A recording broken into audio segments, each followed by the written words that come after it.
Hoje eu quero compartilhar com você algo bem importante no que diz respeito à identificação de uma depressão, fazendo uma distinção da tristeza que é natural, normal na vida, que é pertinente, que faz parte da dinâmica da vida, da tristeza patológica, sintomática, característica da depressão. Daí o tema para esta nossa conversa é o seguinte: é deprê ou depressão?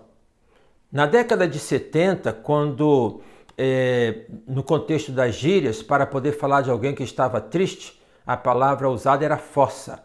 Então, se dizia o seguinte: pô, bicho, o cara tá numa fossa terrível.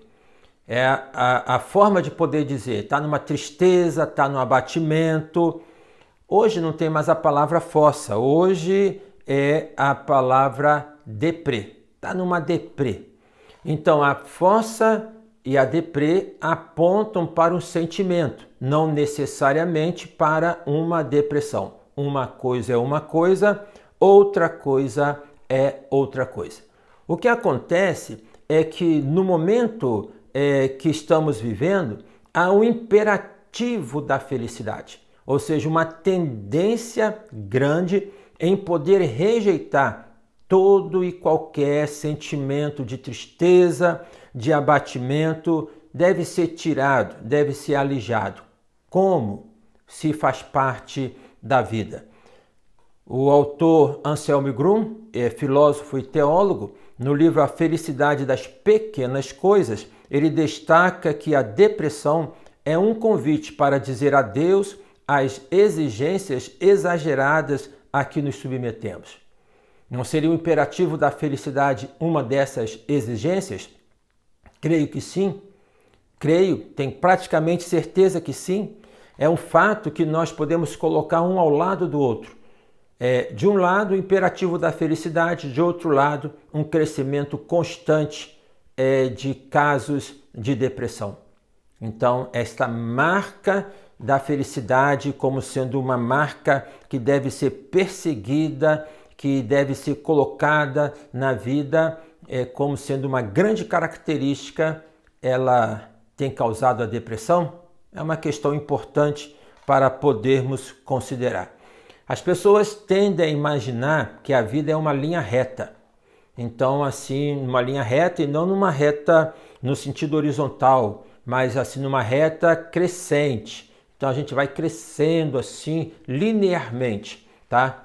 Eu digo o seguinte, que para alguém que está no hospital, num CTI, por exemplo, sendo monitorado, a linha reta não é bom sinal. A linha reta, ela demonstra que a vida deixou de existir. Então, para que tenha vida, tem que ter oscilação. Há uma oscilação natural na vida, diferente de um transtorno bipolar.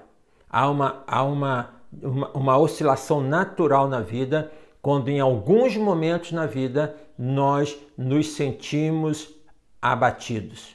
Inclusive, o próprio Senhor Jesus Cristo, ele deixou isso claro, quando disse: no mundo tereis aflições. Então a fé, ela não é uma negação da realidade, ela não é uma promessa de plena felicidade. Guarde bem isso aí, para que você não possa então se ferir com o recurso que deveria promover a sua saúde mental. É preciso que nós entendamos a tristeza, então, enquanto um sentimento natural que devemos expressar. No entanto, se a marca é do imperativo da felicidade e se você vive sobre esta marca de poder demonstrar tão somente aquilo que é positivo, aquilo que é bom, aquilo que agrada aos outros com quem você convive, se você vive dentro dessa perspectiva de uma sociedade midiática, de poder então ter uma imagem que seja sempre aceitável pelo outro, sempre muito simpático, muito solícito, sempre uma pessoa muito para cima, se você quer ter então este tipo de ação por conta do retorno que o outro pode lhe dar, você está caminhando num caminho muito perigoso.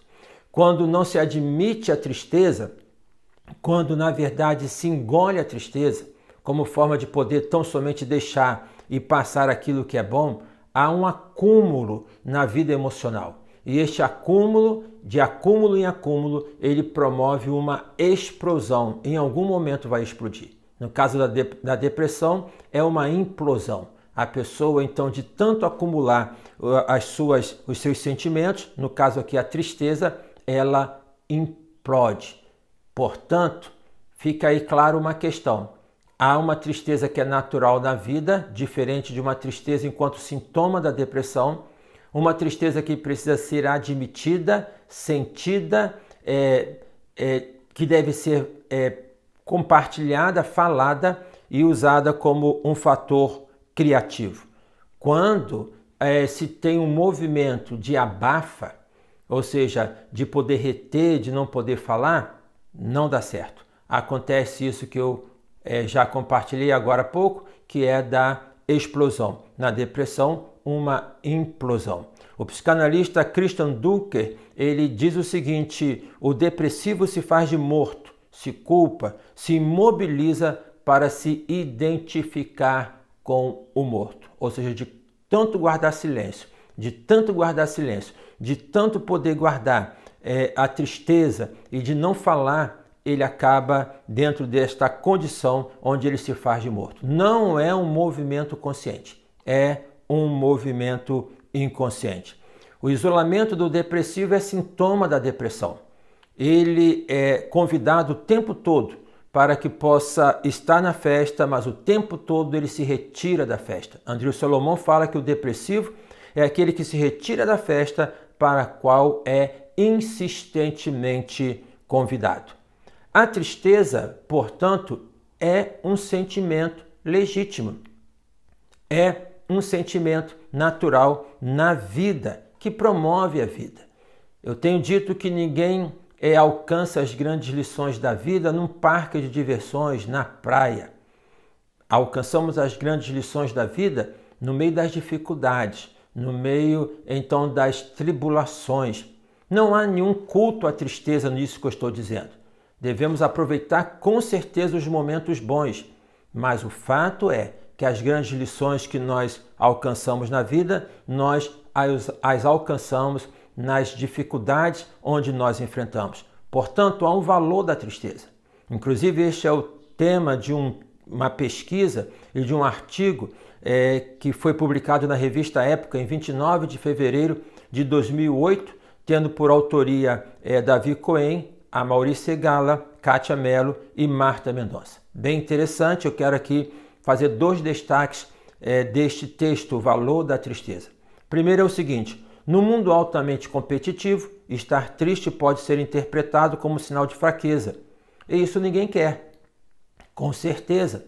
Então é preciso se fazer de forte, é preciso fazer das tripas coração, porque há uma competição onde eu tenho que me mostrar que sou forte. A colocação que eu faço, a questão é a seguinte: tem que se mostrar? Você precisa se mostrar de forte? Fazendo um paralelo com o contexto bíblico, o próprio Senhor Jesus, ele não se mostrou como uma pessoa forte, né?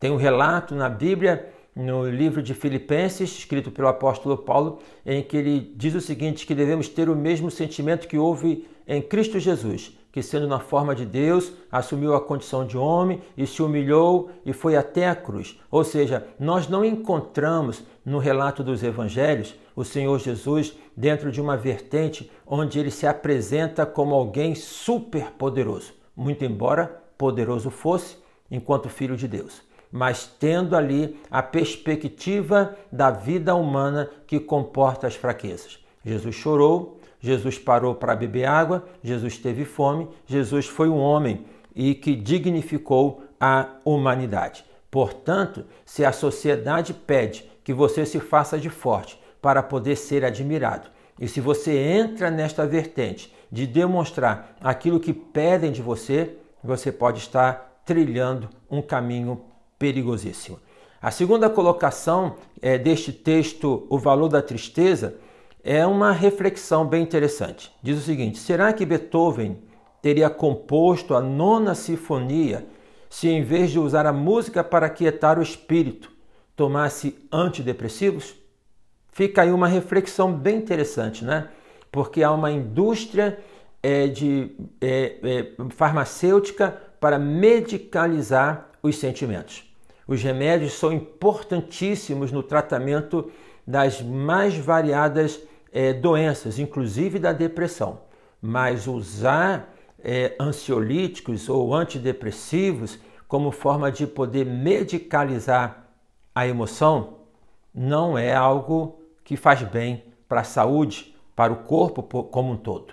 Tem um livro do autor Rubem Alves, que é um autor que eu aprecio muito, foi um filósofo, um educador, um psicanalista, um pastor presbiteriano. O livro tem um tema muito sugestivo, que é o seguinte: ostra feliz não faz pérola. E aí então Rubem Alves demonstra de uma maneira poética e existencial o drama de uma ostra, que é invadida por um pequeno grão de areia. Este grão de areia que começa a causar dor e sofrimento em suas entranhas. Como forma de poder eliminar aquela dor, como forma de poder eliminar aquele sofrimento, a ostra vai envolvendo aquele grão de areia, vai envolvendo aquele grão de areia, vai envolvendo até que dali surge uma pérola. A lição, portanto, é a forma de nós podermos lidar com aquilo que aflige, com aquilo que traz, então, sentimento de tristeza no nosso coração. Mas aí você pode estar perguntando qual é a diferença entre uma tristeza natural de uma tristeza patológica, característica da depressão. Eu quero então apresentar um quadro elaborado por Neuri José Botega no livro A Tristeza Transforma, a Depressão Paralisa. Forme aí na sua mente o seguinte quadro, são 3 colunas. Na primeira coluna, características, na segunda, então, características da tristeza e características da depressão frente àquilo que ele apresenta. Então vamos lá, característica, duração. Na tristeza, horas e dias. Na depressão, semanas e meses. Característica, perda afetiva recente. Na tristeza, é preservada. Na depressão, muito comprometida. Característica, sentir-se um peso para os outros. Na tristeza, ausente. Na depressão, presente. Uma outra característica, desempenho em tarefas cotidianas. Na tristeza, geralmente preservado. Na depressão, muito comprometido. Às vezes consegue se animar. Na tristeza, geralmente sim. Na depressão, nunca. Sintomas corporais. Na tristeza, mínimos. Na depressão, graves. Quero aqui abrir um parênteses para poder destacar que se estamos falando da tristeza enquanto sintoma da depressão, é preciso deixar claro que é um dos muitos sintomas. Existem autores que vão falar da depressão mascarada. Tem um autor que eu já citei em um dos vídeos aqui que ele vai falar da depressão sorridente, tá? E vai elencar alguns sintomas no corpo que são sintomas de uma depressão, ok? Então, sintomas corporais na tristeza são mínimos, mas na depressão são graves. Uma outra característica, lentidão psíquica e motora. Na tristeza é leve ou ausente, na depressão geralmente está presente. Uma outra característica, ideia de suicídio. Na tristeza, improvável. Na depressão, muito comum. Por fim, uma outra característica, a autoestima. Na tristeza é preservada e na depressão fica muito comprometida. Botega destaca que a depressão-tristeza é diferente da depressão-doença. A primeira faz parte da vida, tem um potencial transformador, a depressão-tristeza. Já a depressão, ela é paralisante, ela precisa de um tratamento específico. E o tratamento é a fala, é poder verbalizar aquilo que está sentindo, é poder compartilhar. Eu diria e digo que tanto na tristeza, enquanto um sintoma natural na vida, ou melhor, enquanto uma realidade da vida, dinâmica da vida, como na tristeza, enquanto sintoma da depressão, existe a necessidade de poder compartilhar, de poder admitir e de poder falar do que está sentindo. Acumular a tristeza pode levar à depressão. E a cura da depressão passa inexoravelmente pela fala, pelo compartilhar. Mas fica o dilema: como falar se na verdade as pessoas não estarão prontas para que possam ouvir? Esta fala, ela tem um espaço, esta fala, ela tem um lugar, esta fala, ela tem um contexto onde ela deve ser aplicada. E é neste contexto que se aplica a análise, a psicanálise, no lugar onde se acolhe a fala, tá? Onde a pessoa tem a liberdade para poder falar sem nenhum laço, e quanto mais livre, melhor do que ela está sentindo. Precisamos libertar as nossas emoções a partir da fala. Clarice Lispector, ela, no entanto, nos coloca à frente aquilo que é o dilema de praticamente todos nós. Ela diz o seguinte: preciso aprender a não precisar de ninguém. É difícil, porque preciso repartir com alguém o que sinto. Muito interessante esta citação de Clarice Lispector. Preciso aprender a não precisar de ninguém. Sentimento que muitos têm, né? De poder se tornarem autossuficientes. Eu me basto, eu me resolvo. Ainda mais quando se diz respeito às emoções. No entanto, completa Clarice Lispector o seguinte: é difícil, porque preciso repartir com alguém o que sinto. Fica aí, portanto, esta distinção entre a deprê e a depressão, entre a tristeza da vida e a tristeza enquanto sintoma depressivo. Espero que você tenha gostado. Se gostou, aí dê a sua curtida e compartilhe com seus contatos este vídeo. Ajude a poder divulgar. A ideia é poder ajudar na compreensão deste mal do século que é a depressão. É isso aí, até a próxima.